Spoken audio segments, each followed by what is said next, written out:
మన భూభాగంలో ఉన్న నాగార్జున సాగర్ మీదికి తుపాకులతో జగన్మోహన్ రెడ్డి వచ్చి ఆక్రమించుకుంటే ఇవాళ రాయలసీమలో ఉన్న ప్రాజెక్టుల నుంచి నీళ్లు తరలించకపోతుంటే ఎవరు అడ్డుకోవాలి అధ్యక్ష? ఆంధ్రప్రదేశ్ ప్రధాన ప్రతిపక్షమైన జగన్మోహన్ రెడ్డి గారు చంద్రబాబు నాయుడు గారికి లేఖ రాసింది 19th November 2025, almost 1.5 months back. ఏమని?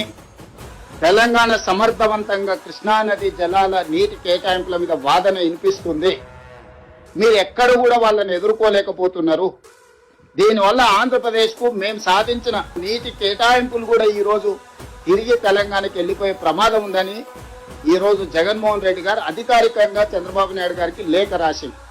మా రాష్ట్ర ప్రయోజనాలు తప్ప మాకు మరో ఎజెండా లేదు, ఉండదు, ఉండబోదు సార్. మగతనం